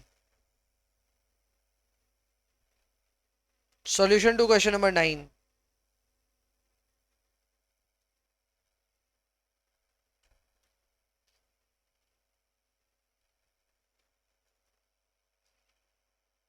question number 9 को अच्छे से पढ़ना बहुत ज्यादा जरूरी है। आपको 1 मिनट का मैं समय दे रहा हूं, पहले तो आप खुद समझो कि ये सवाल क्या है, क्या बोल रहा है, ट्राई करो एक बार खुद से डिकोड करने का, फिर मैं डिकोड करूंगा, आपकी हेल्प करूंगा। 1 मिनट का समय दे रहा हूं सवाल समझने के लिए। ये पहला सवाल है जो थोड़ा स्ट्रक्चरली ऐसा अजीब सा है, जिसको थोड़ा ध्यान देके ही समझा जा सकता है, सीधा सीधा नहीं है। Take your time.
पढ़ा आपने?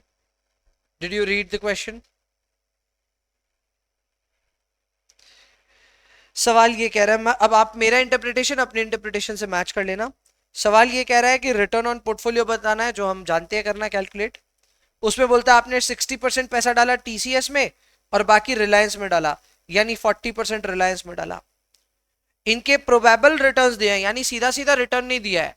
इनका बोलता है इनका रिटर्न कुछ भी हो सकता है, अलग अलग कंडीशन में अलग अलग रिटर्न, ठीक है। इनकी प्रोबेबिलिटीज और इनके रिटर्न पोटेंशियल को यहां पे मेंशन किया है, जैसे ये टीसीएस के लिए, ये रिलायंस के लिए है। तो काम दो हैं, पहला आप एक्सपेक्टेड रिटर्न ऑन टीसीएस और एक्सपेक्टेड रिटर्न ऑन रिलायंस निकालें। फिर जब ये एक्सपेक्टेड रिटर्न आ जाए तो 60 और 40% की वेटेज के हिसाब से इसके पोर्टफोलियो का भी रिटर्न निकालें। समझे? So this is two step question, hard नहीं है, पर हाँ वो समझना पड़ेगा कि दो स्टेप में हो रहा है। पहले एक्सपेक्टेड रिटर्न निकालना है और उसके बाद में हम लोग को यहाँ पे पोर्टफोलियो रिटर्न होगा। कैसे, आइए देख लेते हैं।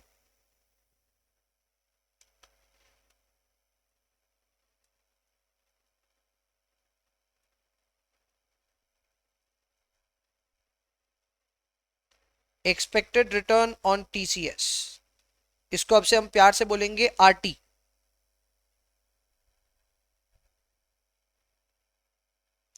एक्सपेक्टेड रिटर्न ऑन टीसीएस, मैंने गलत कलर यूज कर दिया, चलो अब ठीक है। दिस इज इक्वल टू,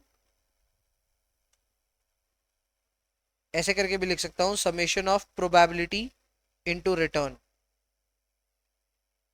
इसको समझाने की दरकार नहीं है, सारे एग्जामिनर्स जानते हैं आप क्या करना चाह रहे हैं।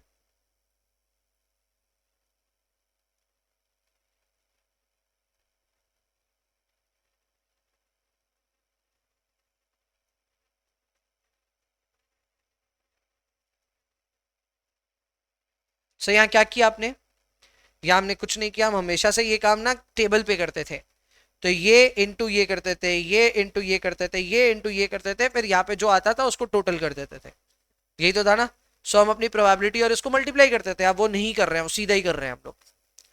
सर शुक्र है लिख के तो कर रहे हो, नहीं तो आप कैलकुलेटर पे ही कर देते। सही बात है, करने को तो यार इसको कैलकुलेटर पे ही सुलटाया जा सकता था, थोड़ी सी इसकी इज्जत रख ली हमने। 0.5 into 16 m+, 0.4 into 12 m+, 0.1 into 6 m-, last वाला माइनस है, m-, एंड देन MRC, ये आ रहा है 12.2%। 12.2%। इसी तरह एक्सपेक्टेड रिटर्न ऑन रिलायंस, इसको हम बोल रहे हैं RR। ये भी वही फॉर्मूला लगेगा, प्रोबेबिलिटी और R को मल्टीप्लाई करके टोटल करना है। So this will B 0.50 into 12 plus 0.40 into 14 plus 0.10 into, ये भी -2, चलो ठीक है। 0.5 into 12, 0.4 into 14, 0.1 into 2 m- MRC, 11.4%।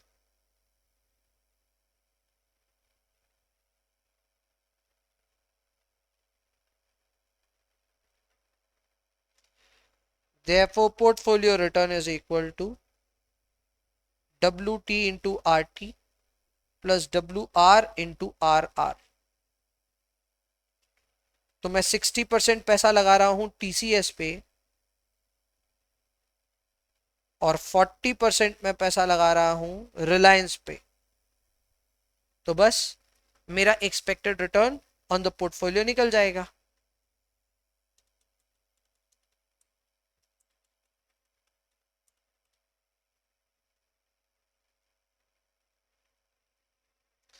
%11.88। 11.88%।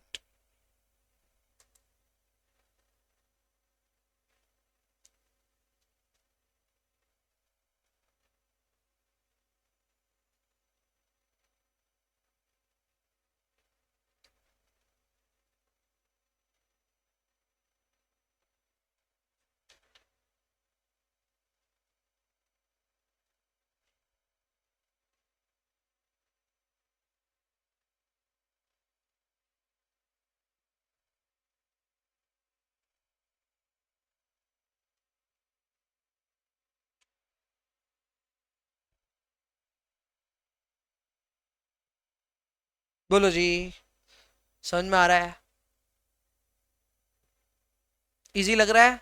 सो यहाँ तक इजी है, कोई मुश्किल नहीं है। इतने सारे क्वेश्चन है, जरूर आगे तो पैतरे खुलेंगे आपके, ये तो समझ में आ रहा है। बट अभी इजी लग रहा है, मुश्किल नहीं है। बहुत क्वेश्चंस है, चैप्टर चलेगा एकदम धीमे धीमे। आओ जी, बेसिक्स पे काम हो रहा है तो स्ट्रॉन्ग करें अपने रूट्स को। आ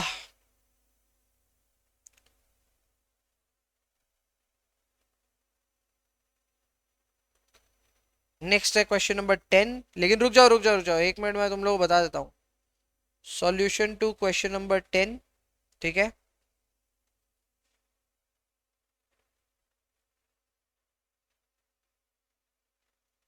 मैंने क्या लिख दिया इसमें? सॉल्व इन दी मैट, तो हर किसी को अपनी मैट में लिखना है। अब कई बोलेंगे हमारे पास प्रिंटेड मैट थोड़ी ना, हमारे पास तो ई बुक है। तो भैया उस केस में कॉपी में लिख लेना। ठीक है, पर मैं कुछ लिखने जा रहा हूँ, सवाल आपको बनाना है, मैं नहीं बना रहा। लेकिन कुछ लिखने जा रहा हूँ जो लिखते ही आपको एहसास हो जाएगा कि ये सवाल कितना ईजी है। ठीक है, मैं लिख रहा हूँ 80/5 इज इक्वल टू 16।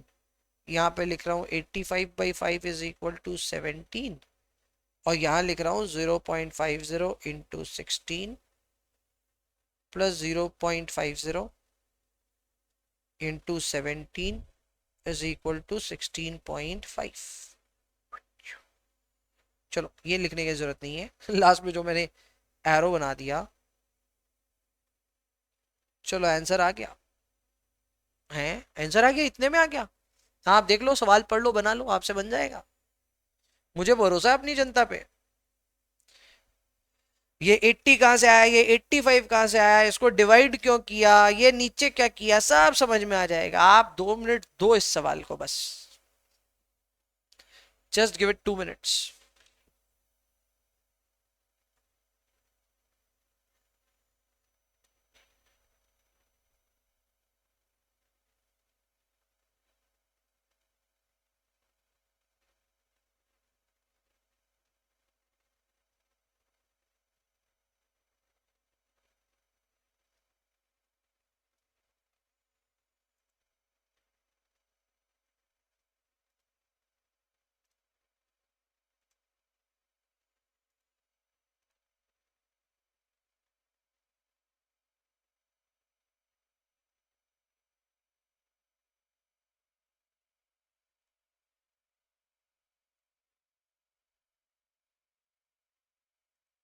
समझ में आया क्या?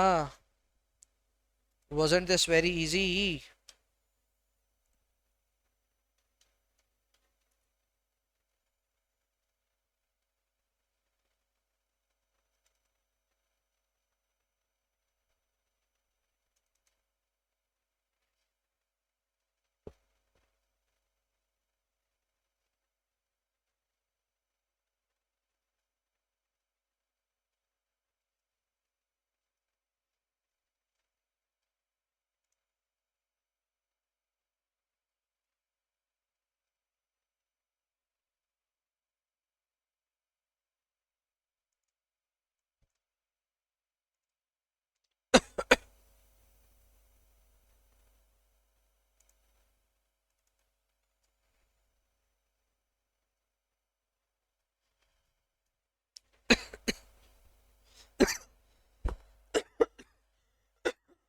सॉरी।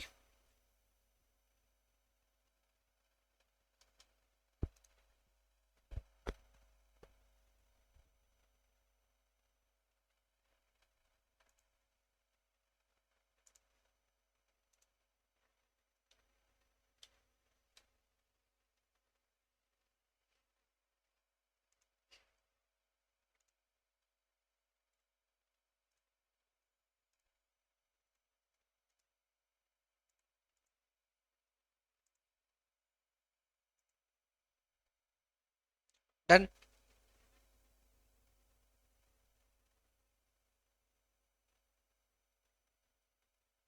सर इजी था ये, क्या था सर, बचकाना सा सवाल। ठीक है, so we are heading for question number 11 now. Category बदल गई है दोस्तों। अब कैटेगरी आ गई पोर्टफोलियो रिस्क की। मेहनत यहाँ ज्यादा है पर डरने की बात नहीं है। 3 सिक्योरिटीज है एबीसी, उनके स्टैंडर्ड डेविएशन दिए, इसका मतलब ये है सिग्मा ए, ये है सिग्मा बी, ये है सिग्मा सी। इनके वेट्स दिए हैं, मतलब ये डब्ल्यू ए, ये डब्ल्यू बी, ये डब्ल्यू सी। फिर कोरिलेशन कोएफिशिएंट दिए, यानी आर की वैल्यूज दी है, जो कि है ये है आर ए बी, ये है आर ए सी, और ये है आर बी सी। समझ में? तो अपने को यहां पे क्या करना है? अपने को कुछ नहीं करना, अपने को बस यहां पे इसकी फॉर्मूला लगाना है और इसका रिस्क निकालना है, पोर्टफोलियो रिस्क यानी स्टैंडर्ड डेविएशन निकालना है। कभी कुछ नहीं बोले तो पोर्टफोलियो रिस्क का मतलब आप वेरिएंस या स्टैंडर्ड डेविएशन दोनों ही बोल सकते हो, पर स्टैंडर्ड डेविएशन मानना बेटर इसलिए क्योंकि उसका रास्ता वेरिएंस से होके ही जाएगा। तो आप दोनों रिपोर्ट कर दो, वेरिएंस भी बता दो और स्टैंडर्ड डेविएशन भी बता दो। अब ये करना आसान है, कैसे होगा? आओ जी कर लेते हैं। सर आसान बोल रहे हो आप? हाँ यार आसान है तो बोल रहा हूं।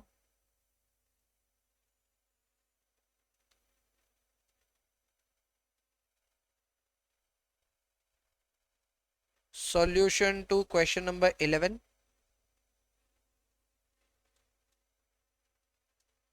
लिखेंगे हम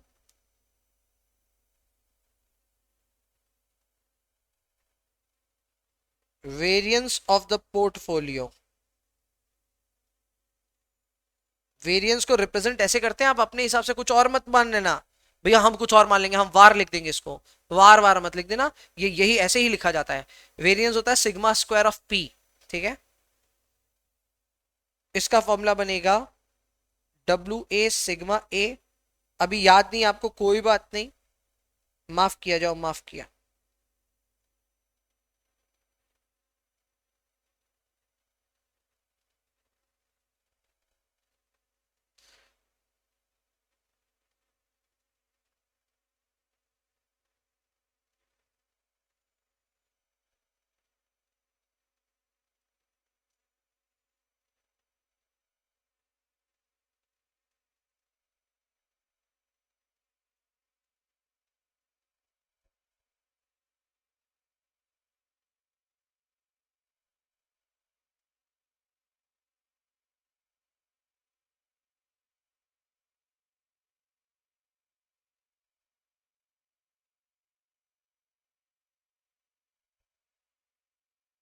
अब इसको करते वक्त अगर आपके दिमाग में कुछ और चल रहा है, जो कि अभी फिलहाल मेरे दिमाग में चला था एक बार के लिए, तो आप कुछ भी करके आ सकते हो इसमें। ध्यान देना पड़ता है पूरा लिखते वक्त फॉर्मूला भी और सॉल्व करते वक्त भी।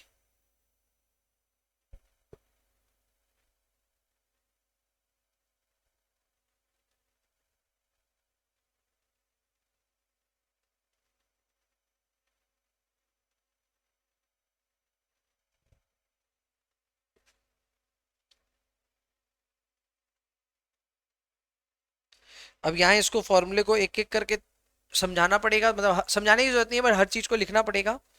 तो weight of A is 30, weight of B is 50। तो ये हो गया 30 into standard deviation of first one is 8 square, 50 into दूसरे वाले का 12 स्क्वायर, 20 इंटू तीसरे वाले का 6 square, plus 2 into 0.3 into 8 into 0.5 into 12 into R A B is 0.50। समय लगेगा दोस्तों, ऐसा नहीं है कि एक बार में समझ में आएगा। एक्चुअली समझ आ जाएगा, लेकिन कंफ्यूज होंगे थोड़ा थोड़ा। आराम से देख देख के करो, प्रॉब्लम नहीं है। दूसरा अपने को चाहिए बी और सी के बीच में, विच इज 0.75। दूसरे वाले में ध्यान दे देना, अपने बीसी लिखे हैं पर इन्होंने एसी दिया दूसरा नंबर, तब वो मत कर देना। आप बीसी लिख करके भी एसी का वैल्यू लिख लोगे तो कैसे चलेगा? आर ऑफ बीसी इज 0.75, वो लिखिएगा ठीक से।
लास्ट वाला m माइनस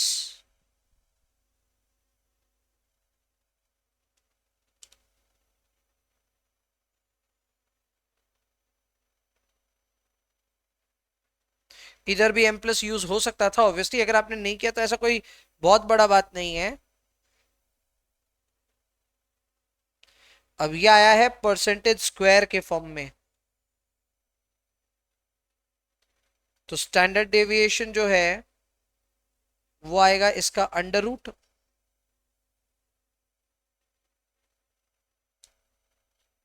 यानी 8.13%, यानी कि 8.13% स्टैंडर्ड डेविएशन 8.13%।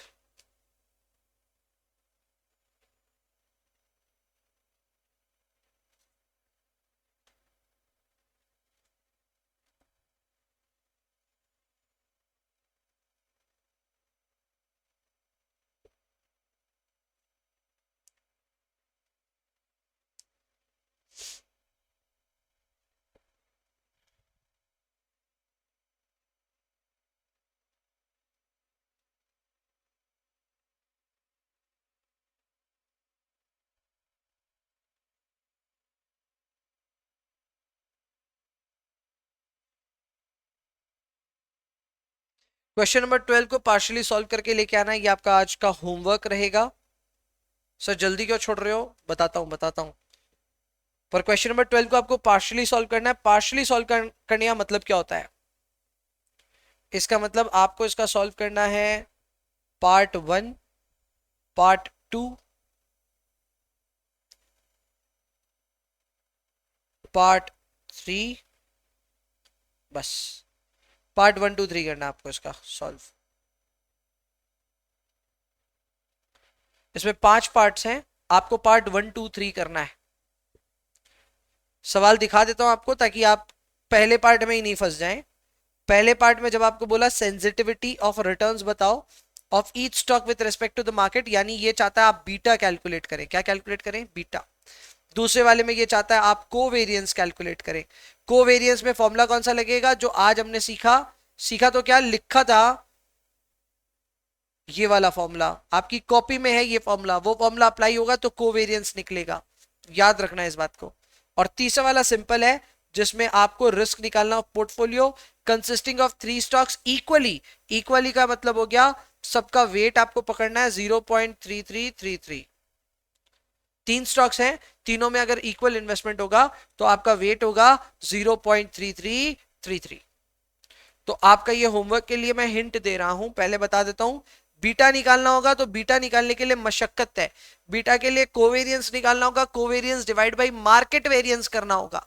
स्टैट्स इन्वॉल्व बहुत ज्यादा, करके आना अगली क्लास में। इसके अलावा कोवेरियंस आपको चाहिए ही, लेकिन कोवेरियंस चाहिए स्टॉक्स के बीच में।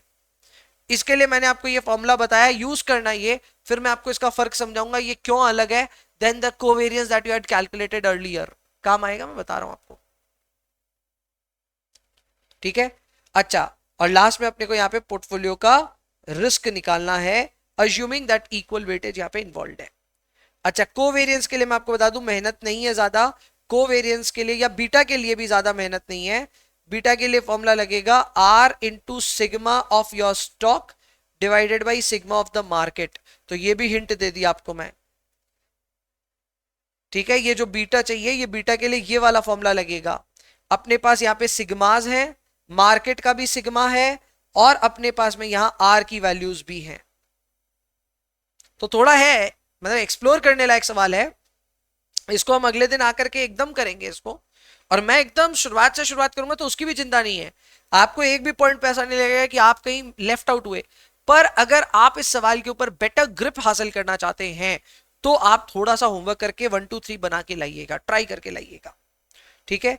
मैं आपको बता दूं question number 13 is exactly similar to question number 12। तो एनीवेज ये आपको आगे जाके होमवर्क मिलने वाला है। तो क्वेश्चन नंबर 12 थोड़ा देख के आना बेटर रहेगा। 13 आपको होमवर्क एनीवेज नेक्स्ट क्लास में मिलेगा, तो आपको ये सवाल प्रैक्टिस कैसे होगा क्या होगा वो चिंता मत करना। अब आप जाहिर सी बात है ये पूछना चाहोगे कि ये सवाल सर इतना इंपॉर्टेंस आप इसको दे रहे हो तो क्या ये एग्जाम में आने लायक सवाल है क्या? The answer is yes. अभी तक आपने जो भी किए वो सवाल शायद आए नहीं आए फर्क नहीं पड़ता, ये ऐसा सवाल है जो ऐसे का ऐसे कॉपी पेस्ट हो सकता है एग्जाम में। It deserves to be asked in the question and कई बार आया हुआ भी है। So in the past this has come, so don't worry about this. अच्छा सवाल है, मजा आने वाला है। कब होगा लेकिन? अगले दिन। अगले दिन हम 13 करेंगे, 14 करेंगे, 15 एंड सो ऑन आगे बढ़ेंगे। आज के लिए इतना ही रखेंगे। I will see you in the next one. तब तक के लिए bye bye, take care, enjoy yourselves please, and please पढ़ाई करते रहिए।